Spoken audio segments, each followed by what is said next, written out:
everyone. I'm Claudia. And I'm Luciana. And this is Where We Land, a podcast about immigrating and multicultural identity. Before we begin, don't forget that you can send us your questions about the podcast, immigrating, or multicultural identity to WhereWeLandPod@gmail.com. Okay, who did we talk to today? Today, we spoke with Farrah Daniel. She is a Haitian American writer who is releasing a Substack in the next couple days, Shameless Wanderer. And just her experience was very, there were just a lot of similarities with us. And as we learn, she does a ton of code switching and really just bounces around a bunch before really finding and being comfortable with who she is. Let's dive in. My name is Farrah Daniel. I live in DC with my husband and my cat. I'm a writer and Haitian, which is really important to me, which we'll be getting into. Something that I think I'm learning a lot recently is that being a writer is a huge part of my identity. So I say that as the main thing. You know, I have a lot of other hobbies, but yeah, I'm a writer. Where in the world does your journey start? And let's get into early years. What does home look like? All that good stuff. I feel like the theme of my life is bouncing around. So I was born in Worcester, Massachusetts, stayed there for a couple of months just until my mom was ready to travel with me again. And then we went back to Haiti, where I stayed until I was around 7 or 8. We lived in Boutillier, which is a city in the mountains, not too far from Port-au-Prince.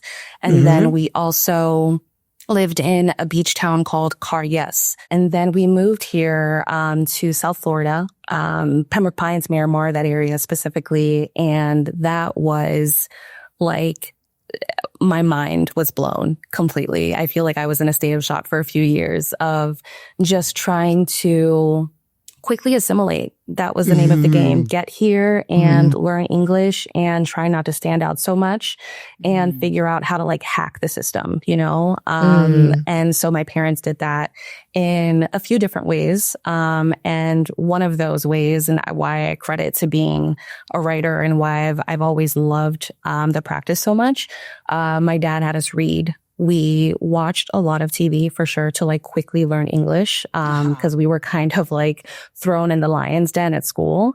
But there was a lot of reading. There were summers where we weren't allowed to watch TV and he's having us, spend the day at the library. We're reading newspapers and he's making sure that we understand what's happening around us, because in his mind, how you present yourself, especially in this country as a person of color, it means everything. So there was something you said that I wanted to ask you about, which was you mentioned that when you first arrived to Florida from Haiti, your mind was blown. So I was wondering about the specifics of that. What was it exactly that blew your mind as an 8-year-old Haitian kid in Florida?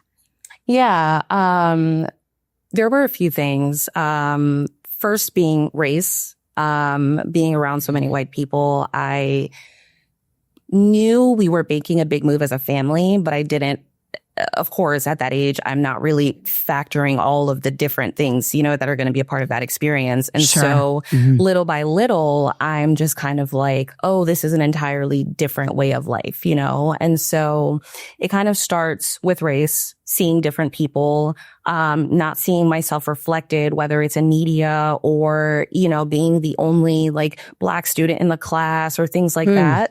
But then also just the cultural aspect too, where there is a big emphasis on respect when it comes to how you interact with your parents or your family, kind of going back to the multi-generational aspect of living together with your grandmother, or you have an uncle who stays with you or a cousin who stays with you. As I learned how to speak English and got to know my classmates and got to know other kids, I realized how different my life was compared to theirs. There was the element of, something here, if you having an experience here, meaning like you are maybe a little bit more affluent, whereas it's very common in Haiti, like having a nanny or a driver or a maid and that being a part of your community. And then coming here, we like brought over our nanny because she had been my nanny since I was a baby. And so she came with us.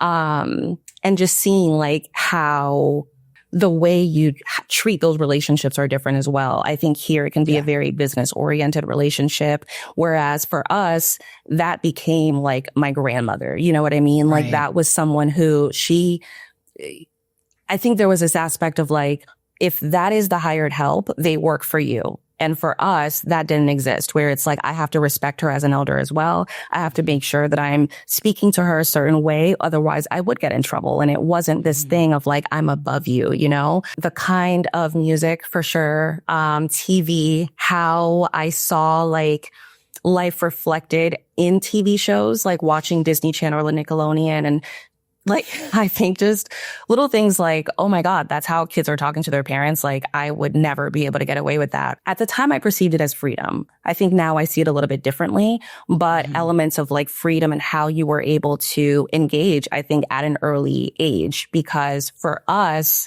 you don't get to choose your identity as a child. You're a child. And I wasn't telling my mom, hey, this is what I want and this is what I need. That was perceived differently. And so there were a lot of things that clashed where Haitian culture can be a lot more traditional. And then you come to America and that's not necessarily the case, So yeah.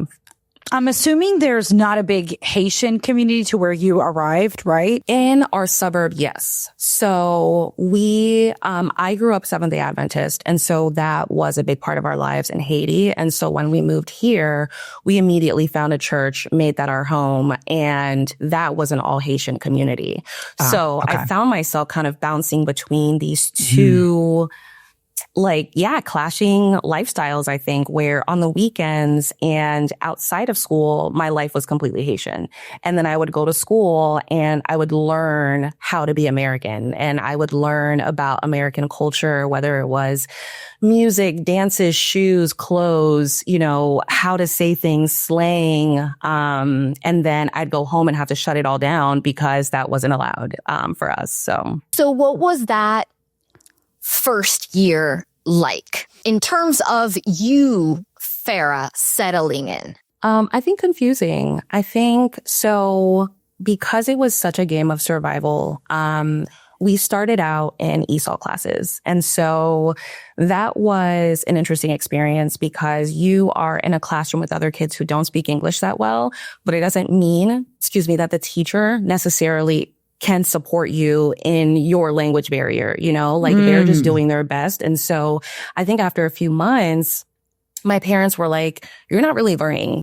Eventually, they put my sister and I in regular classes. And we were not ready for that. And I don't know how they even got away with it because we really did not speak English. And so my sister and I just thugged it out. I think the best way that we could, I would be in class and just kind of betting on the kindness of the kid next to me.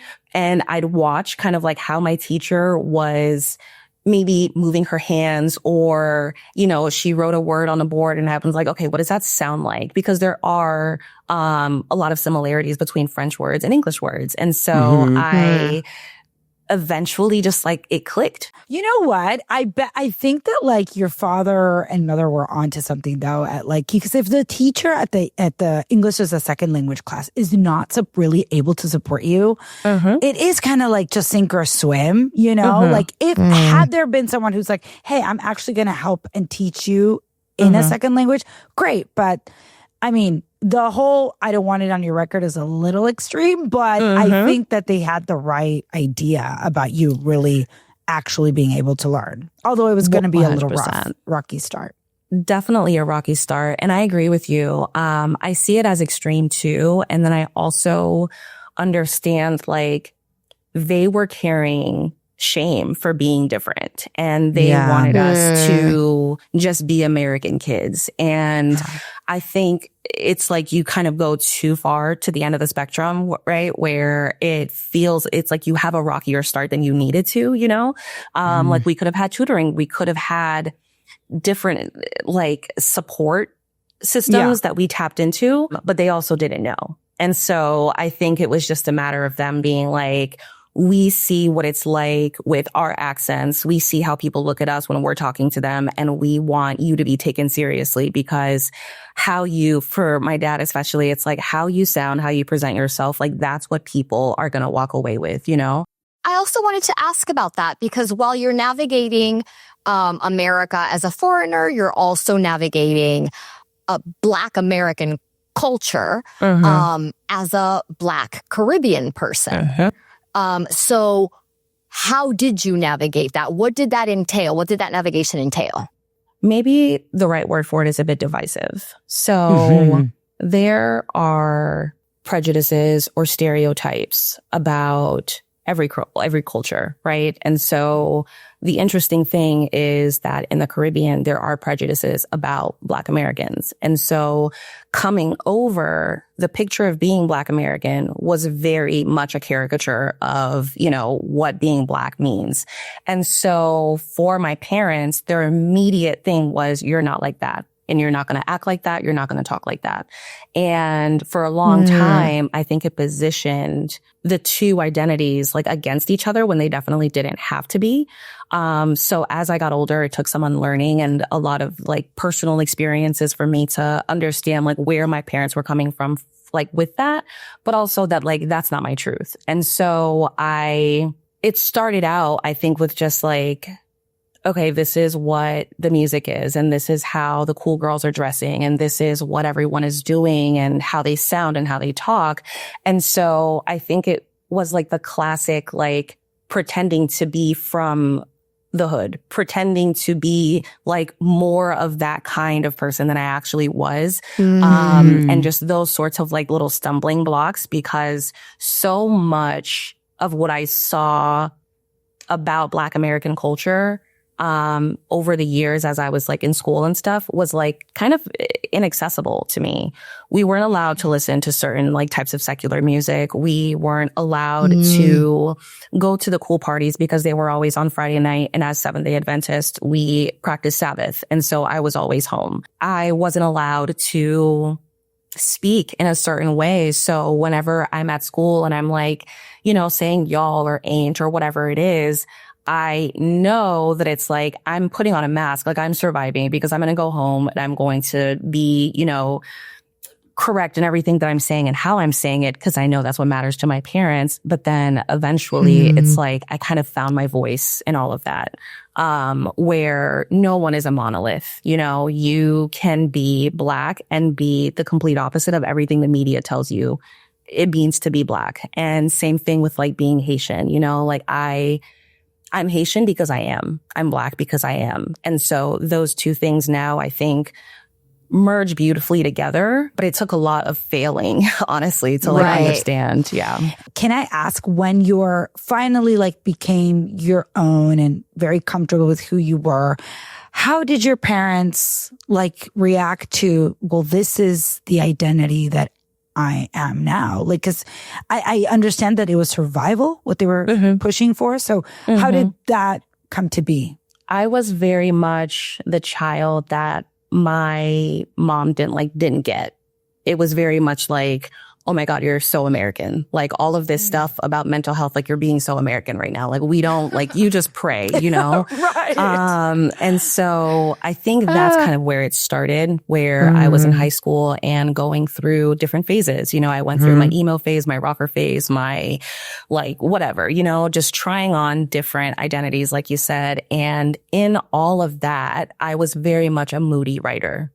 And so I was in my room journaling, hiding out, and that was very confusing to my mom. And she didn't understand how, you know, I was just kind of in like wallowing in that teenage misery, to be honest. And as I got older, then I'm like becoming more comfortable with my sexuality as well. As someone who's bisexual, then that is also something that I don't talk about that with my mom. My father has since passed, but like when he was here, that was also not something that I talked to him about. I think each suspected in the way that parents know their kids, you know? But I think in all of these different aspects of my identity, I have just had to have a fearlessness about it. So I was like the rebel kid. My sister was very much the golden child, got the good grades in school, did what she was supposed to do. And I was just like losing my mind every other week, and my mom had no idea what to do with me, but that was a part of my journey, you know? And so I didn't hide that from them. Like, I remember writing my parents emails sometimes and just kind of being like, I know you guys don't get how I process and how I want to live my life, but like, I need to figure out who I am, and this is the way that I'm doing it. And I think the thing that I credit them for is my mom really learned to bend. Like, wow. In high school, for example, it was, what are you talking about therapy for? Go pray. Now we have a very comfortable relationship with talking about sexuality, with talking about our different views of in religion, you know, because I don't go to church, but she still does. And that's still a big part of her life. And we can talk about, you know, why that's not for me, but it is for her.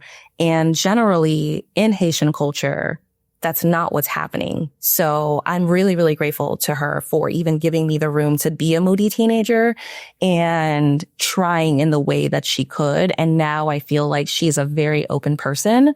And I think 15-year-old me would be like, oh my God, who is this lady? Like, what? Yeah. Yeah. I think that's so nice, especially because like you mentioned like how this, how you had to almost like all this experimentation on your identity that you were doing, you were kind of doing it like just in school, away from your parents. And then back home, you were like, well, I know how I need to speak here and dress here and behave here. That's a lot of code switching. That's it's a lot of code switching from your own family, which is curious. Yeah. Usually the code switching, you're doing it at school, which you also were to a certain extent, like you mentioned. Yeah. Like everywhere. But it felt like you were code switching in every space, like at home, at school, maybe even at church. I don't know. So yeah, finding your own identity sounds like it was more of like a merging of like all the little different things, or I don't know. You tell me. No, I agree with that. Because there were, you know, it was being Haitian, being a church kid, being American, figuring out just like my creative identity, figuring out my sexuality. Like there were so many things going on. And now that I say it, I'm like, how did I do that? Like it was a lot of code switching, you know?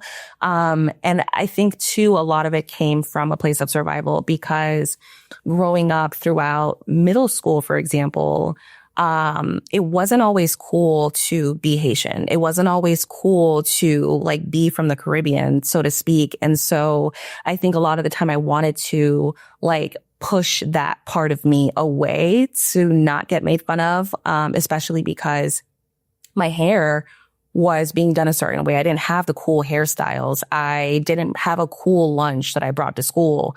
It was very much rice and, you know, meat and whatever else. And people are asking you like, what is that? Where's your sandwich? And I'm like, well, we don't do sandwiches. Like, this is what my mom made and this is what I'm bringing to school, you know? And so it was a lot of people telling me how different I was and me wanting to be less so. Until I got brave enough to be that way. There's always, in every immigrant experience, there's always a point where you find a place or a space where you actually start to feel a sense of belonging. You know, sometimes it's just time. Sometimes it's the right people. When did that start to happen for you? What was it? I would say high school. I had my best friends in high school. We were all Haitian. It was the four of us, and two of them are still my very best friends. And so that was great because I could actually be myself. I didn't have to pretend to be cool, who had a cool mom who would let me stay out late. I didn't have to pretend to be able to do a lot of the things high school kids were doing at the time, you know? And so there was a freedom in that, in knowing like our way to have fun was figuring out how to do it at school Or if we were going to someone's house, then we would like orchestrate like the conversations between the moms, and it was a whole production because we understood what it meant to have that like more traditional relationship. You don't go to people's houses, you know, let alone a sleepover. Like it is it's intimate, you know? And I think just being around them made me feel more comfortable in myself. We would speak Creole all the time. And I think around that time, it got more and more important to me to make sure that I wasn't forgetting how to speak French or Creole. Because for a while, the name of the game was drop that, learn how to speak English, you know? And so it was our parents speaking English with us speaking English with them because they were also learning. And so then around 16, that age, I'm like, hey, Mom, I'm going to ask you a question, but respond in French. I want to make sure I'm like not losing this part of me. And so I think that's where it really started to blossom, where it's like, no, I love this, you know? And I want to make sure that it's a part of me and I don't want to be embarrassed about it because like for what? So yeah, I think finding those people made a big difference for me. Where do you do college? When I went to college, I started out in Orlando. And then I went to Tennessee. I think so I did my first 2 years in Orlando. I was at UCF and then I lost my dad and I went back home. I was like, life is lifing. Like, I can't do this. I don't want to be by myself because I lived with my best friend, but it was like I needed my mom, you know? Right. And so so young to lose a parent. Yeah. 100%. Especially because I felt like we were just hitting our groove of like having a really good, solid relationship where we could talk. I was older. I could understand more things. He knows I listen to hip hop now. It's fine. And he's cool with it. Oh gosh. I'm so sorry. It is, there's never a good age to lose a parent, but in your 20s is brutal. It's so brutal. And so I just like noped out of life. I like paused my classes. I went back home. I just like got a little part-time job, just kind of like keep myself going and then slowly re-enrolled back in school. And so around that time, I met my husband and it was like this kind of like this feeling of taking a deep breath of just like, oh my gosh, I found someone who like gets me, even though he's Nicaraguan and we have a lot of like differences between us. And so around that time, I decide I'm going to go to Tennessee. I'm going to go back to school, but like I'm just going to try something different. So I went to Southern Adventist University. And now I'm like back in the Adventist culture, but this time it was like white Adventist culture, which is very different from Haitian. And you mentioned, your husband is from Nicaragua. So and like, it's been great because you met him when you were already feeling very comfortable with who you are, your culture. Mm-hmm. How has it been like to blend both cultures in your relationship, in your marriage? It's been really cool. It's interesting because I struggled with that, like, where do I fit when it came to dating? I experienced I'm too white for this black guy that I like, or a white guy that I like, I'm too black for him. And so I wasn't really sure just where I even fit in that whole thing. And so then when we met, it was just like this immediate friendship, where we clicked and really got to know each other. And I felt very appreciated for like how I looked and my skin color. And I loved that so much because we understand how colorism impacts both of our cultures, you know? And,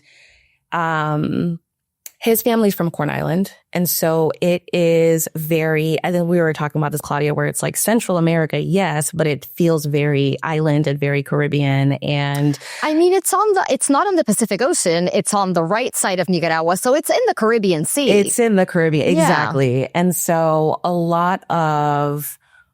we have a lot of similarities there with how much we love island life and how, there are certain traditions or ideals or values that we have in common with our respective upbringings.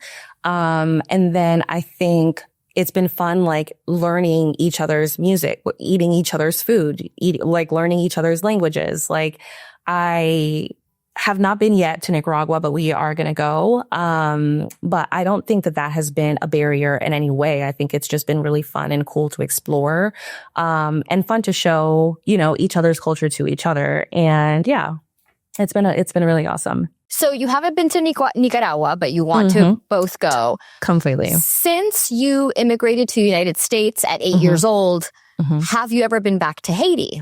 Yes. So in high school, in my angsty period, my parents got divorced when I was 9. So a lot of these experiences I was just having at my mom's, and my dad and I had like a long distance relationship, so to speak. I left here when I was 16, I think. Yeah, 16, because I celebrated my 17th birthday there.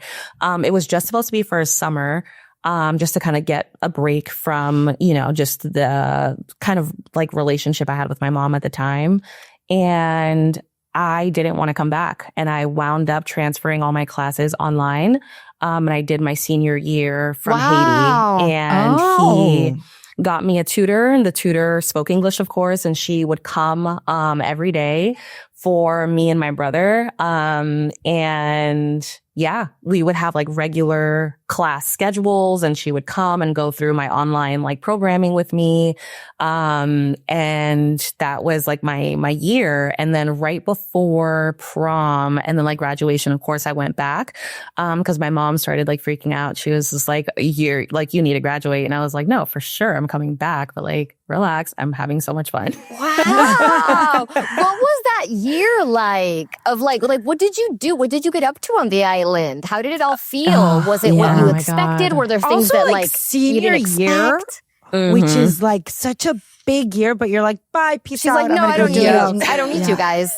Go away. 100%. Graduating class? No. I know. It was really, really cool. I didn't expect to love it so much. Like, I knew it would be a fun summer.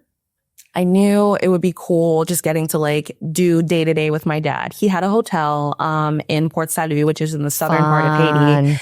And so I was just like working the front desk. And I like my little brother. So I was 16, 17. I think he was 9 maybe. So he was much younger than I was. And we would just get up to shenanigans every day. And so it was like, going and taking like the go-karts up the beach and seeing like the other restaurants or other hotels. I wound up making friends with the daughter of another like hotelier guy, and we would hang out and do a bunch of fun stuff together. And so I had a blast. Like, it reaffirmed for me that I'm American, that part of my identity is being Black American, because I saw a lot of differences between myself and kids who had, born and raised in Haiti, never went to America. Like, that is a different way of being for sure. And so I think it kind of introduced to me like, oh, this isn't just something I'm trying on. Like,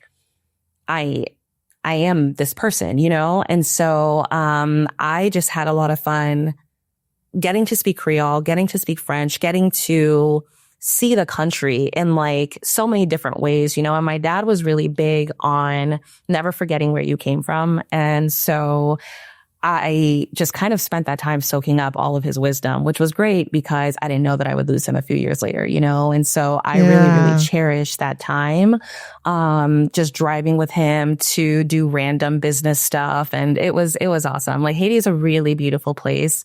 There's obviously, of course, so much going on with it, but the media is not going to show you like the parts of it that are just so special, like there's destruction. Yes. There's greed. Yes. And corruption and all of that. But there's also just such a beautiful sense of strength and community, and seeing that again when I was 17 at that time, like spending that year there, I was like, oh, I need to come back. Like, I need to retire here. I need to buy a house here. I need to like plant roots because I can't forget this. Like, this is where I'm from. So that was really special. That's so nice that you got that time with your dad too. And I do think that it's like one can feel so foreign not being from in this country, not being born here. But then, like you say, you go back to your home country and you're like, oh, wait, I am so American. Yeah. I am so American. Yeah. I belong in the U.S. Like, Yes. I Yeah. love this country where I was born in, but I am also very Americanized now. And I think that is 100%. so valuable because it makes you feel more at home in the U.S. Right? If anything, it just makes you feel more at home here. More Less foreign. ownership over that I identity. think growing up as an immigrant for me means going from, oh, I don't feel completely Peruvian, I don't feel completely American, I don't belong anywhere, to I don't feel completely Peruvian, I don't feel completely American, I belong in both. Yeah. I'm a mix, so I belong in both. Like that for me is like the growing up process of immigrating. I think at the beginning you can't help but feel like othered. Mm-hmm. And then eventually, hopefully, you begin to feel like, no, I belong in both of these places. Yes. With a bunch of code switching in the middle. I do want to ask you about shame because you have mentioned it. And it's a topic that we've spoken to many guests about.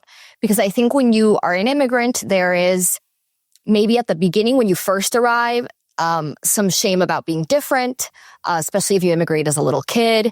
So you start to feel shame about your, like, in my case, maybe my Peruvian identity because I want to assimilate and don't want to be made fun of or perceived as other.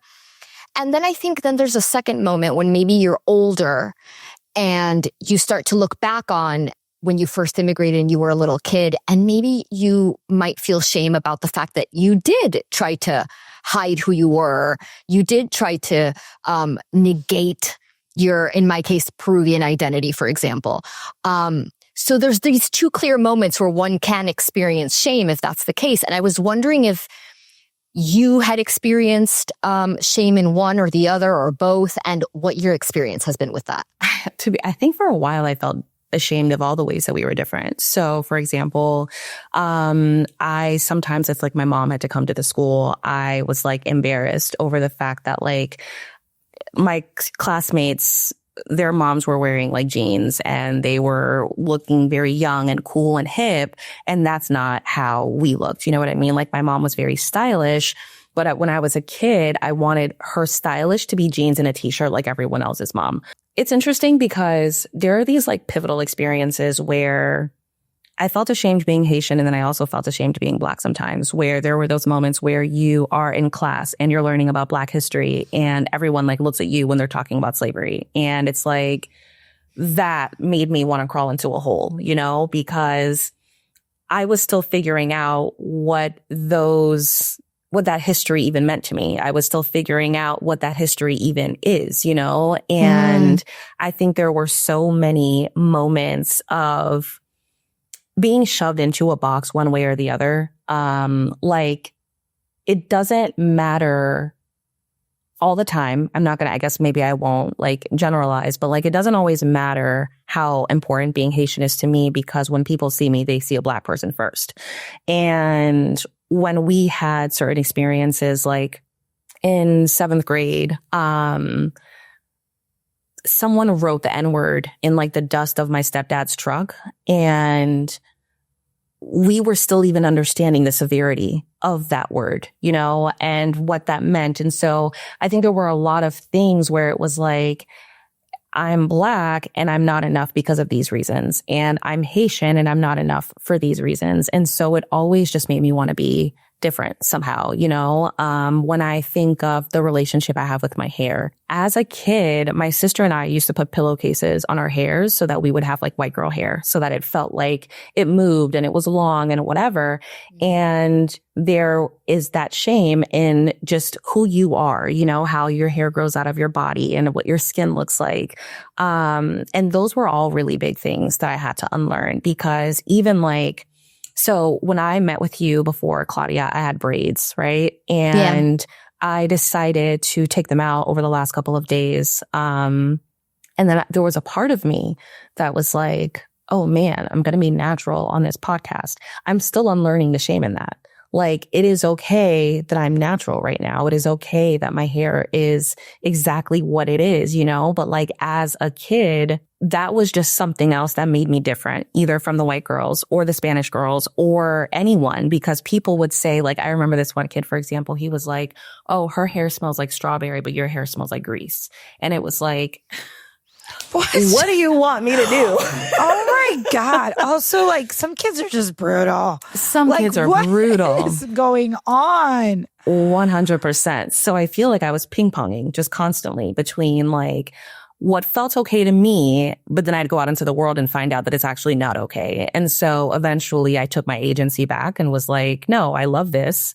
I love how I look. I love how my hair grows out of my head. And, you know, even making the choice of like not getting perms anymore, not straightening my hair anymore. It's like, these are all things that I'm like taking back as a part of like, I love everything that I am as a Black and Haitian woman. But for a long time, that was like a fight. It's just like everything you say right now.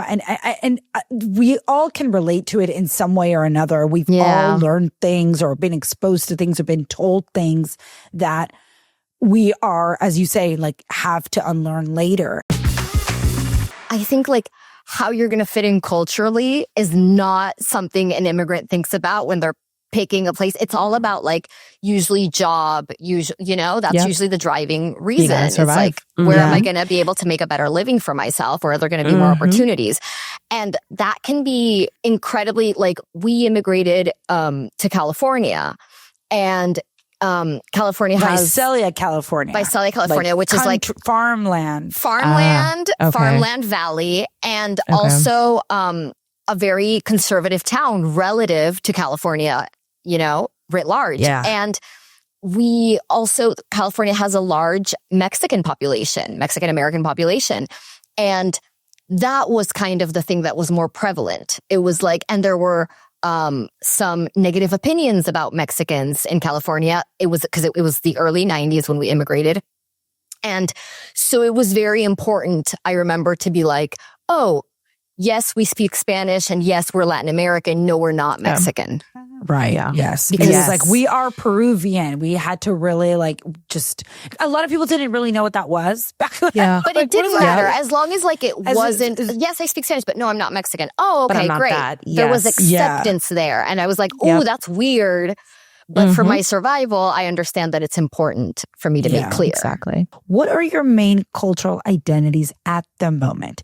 Do you feel American, Haitian, Caribbean, Black, Seventh-day Adventist, something else? All of the things. I think for me, I'm Haitian American, and I'm Black. And I'm learning about those identities every day, but I feel really proud in both of those things. I stand firmly in them. When I think of who I want to be as a woman, I'm thinking of so many strong Black and Haitian women. I'm thinking of the women in my family. I'm thinking of women I've learned about in history. And so all of that, like, shame that I've worked through, I think I stand here right now and I'm like screaming it from the rooftops. You know what I mean? Like, I don't want to code switch. I want to be exactly who I am. I want to, I try not to. Sometimes when I'm talking to a certain person, I catch myself, maybe like talking more like this, you know? And then I'm like, nope, cut it off. Like, speak how you speak, you know? And I just, I don't care who accepts me or not. I accept myself. And so that's how, Black and Haitian American. Yeah. I aspire to that every day, just not caring, you know? Because, and I think we did talk about it when we spoke over the phone, when you were going to come on the podcast, because when I think there's some like residual PTSD or trauma, whatever you want to call it. But like from being a little kid, we moved back to Peru when I was 11, and I had an American accent and all the things. And I did so much explaining and defending of myself at that age, because people were like, you're not Peruvian. And I'm like, yes, I am. And I had to explain and explain and explain that, yes, even though I have an American accent, I'm actually Peruvian. I was born here. And people would like argue with you about your own challenge life. Challenge that you weren't born here. And I'm like, oh my God. Or you're pretending to like be like, why are you putting on this American accent? I'm like, this is how I speak. Also, that was the other thing. You think you're cool. That's why you're trying to be cool. That's why you fake, you pretend to be like American. And I'm like, I'm not pretending stop, shut up. I know. And I'm just like literally living. Yeah. So I did that so much, I think, as a kid, like so often that now, like one of my favorite things in the world is just like, I present myself as I am. And if I see puzzlement on your face, I have no need to explain further. You can look confused all you want. I just presented myself as I am. If you have questions about that, you can ask. I might answer. Yeah, but it is hard. Maybe. I think aspire is the right word because it is hard, as you say, to just like, and sometimes you just want to get something done or you just need someone to really, understand you quickly and calculations. And do I present right now as fully American just to like get what I need from you and then move on with my day? Or am I gonna, when Luciana said, your husband is from Nicaragua, she said Nicaragua. Yes. And I'm like, if I'm speaking to an American, do I just say Nicaragua and move on with my day? Yes. Like, that's real. Fully pronounce it. Absolutely. I feel the same way in French or Creole sometimes where I like try to water it down. And I'm like, no, just like say it. Like it's just fine. Say it and leave the person confused and move on with your day, Yeah. I aspire to it. Some days I pull it off, but other days I'm like, yeah. It's a journey. So we close out every single interview with this question. It is a segment called Speak My Language, and it is where we ask our guests to teach us a word or a phrase in their language of origin. So you get to pick. I don't know. Is it going to be a French thing? Is it going to be a Creole? I've never heard Creole in my life, so that would be interesting. But do you have a word or phrase that you just either has no translation to English or that you prefer in your native language? Yeah. So I gave this a lot of thought, and I think it ties back to the resilience of Haitians. So esprit, spirit, the essence of your soul, like that, I think is my favorite word for sure, because that has been like my life's work, figuring out what makes up my spirit, what makes up my soul and my identities, and growing up with such a big history, such a big, Haitians feel so much pride in being the first Black independent republic, right? And that, I think, is a big piece of how the Haitian Revolution even came to be. The force of that spirit, the refusal to give up, to surrender. So that when I thought of esprit, that is everything that comes to mind for me. And it gives me goosebumps a little bit. Could you use it in a sentence? The rest of the sentence in English, please, so that we can understand. Oh, yeah. So I'll say, since you said you've never heard Creole, I'll say it in full and then I'll translate it. Esprit bon Dieu no comme. The spirit of God is in my body. Oh, love it. Sounds beautiful. It does. It sounds very French influenced, I think. Yeah, obviously. Totally. Yeah. Totally. Oh, lovely. Lovely. Yeah, because it is broken down French. So, yeah. Well, thank you for teaching us that word. For sure. Yes, and thank you so much for coming on, Farrah. This was lovely chat. I can't wait for the newsletter to drop. It's coming out soon. This in a few days, actually. Oh, yes. Wow, so the Shameless Wanderer at Substack. I'm really excited about that too. And Farrah, it's been so nice to talk to you and to meet you and get to know you, because I relate so much. I was also a moody teen that wrote stuff in my room. I relate so much to a lot of the things that you've told us today. So yeah, it was lovely to meet you. So how did this land? This was so good. There are a bazillion topics going around in my head that she just had so many points that I related to, that we related to. We had such a similar experience.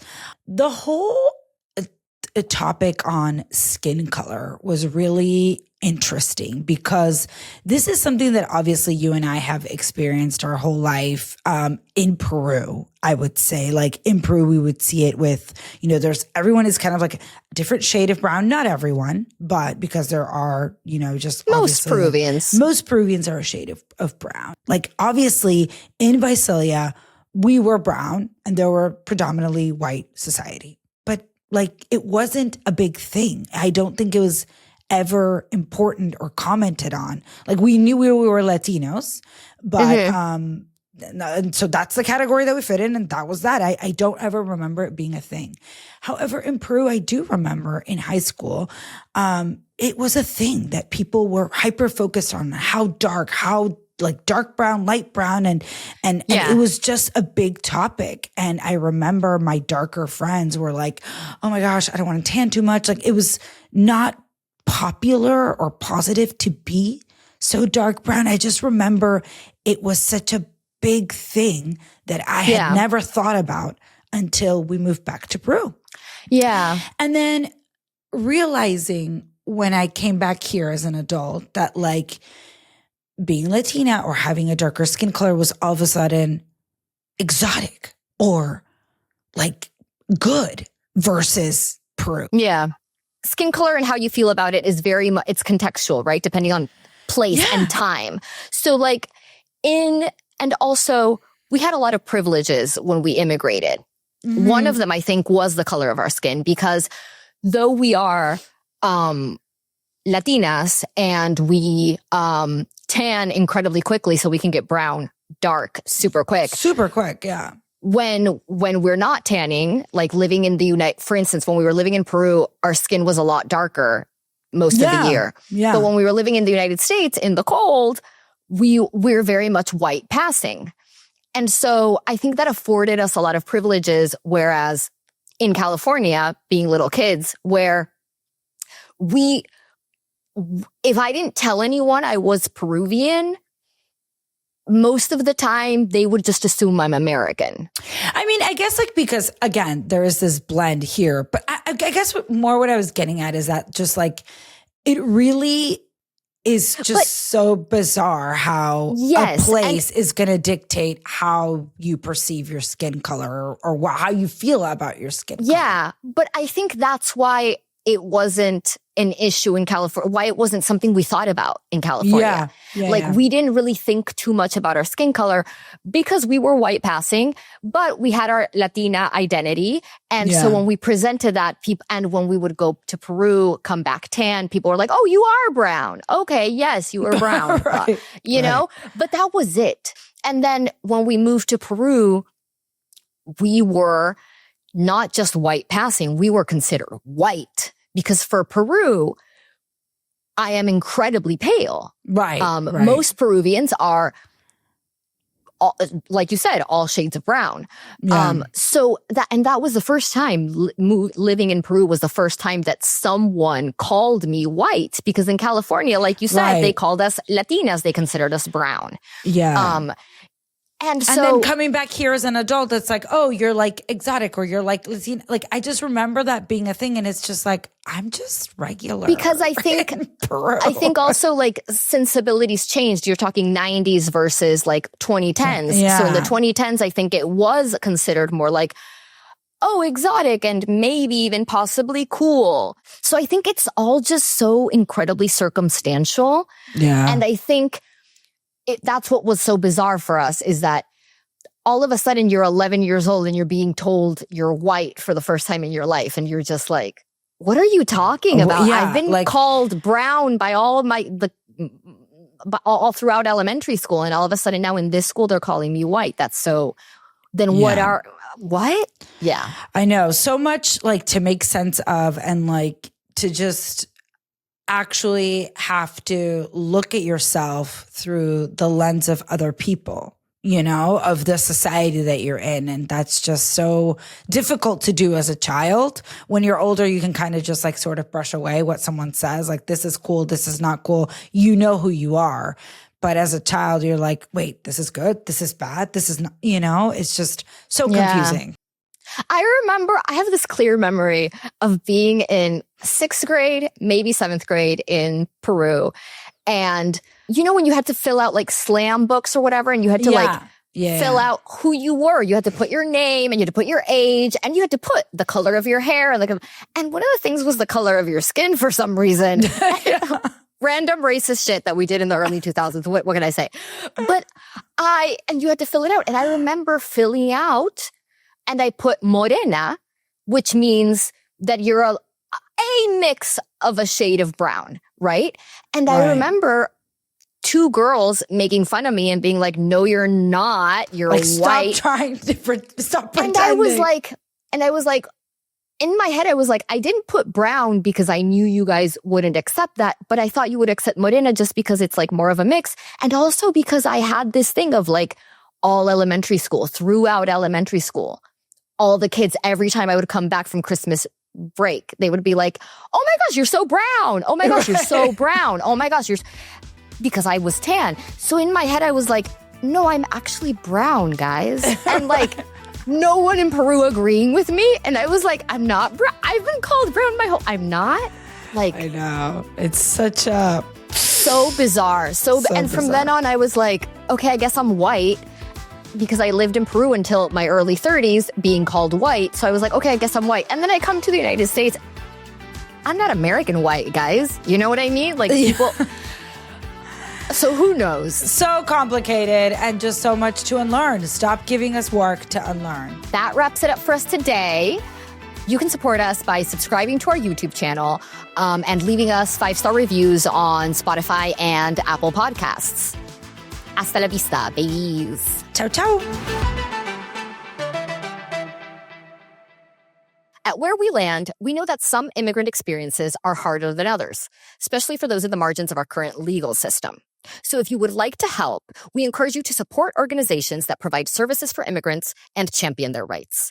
You can find a list of organizations in the show notes.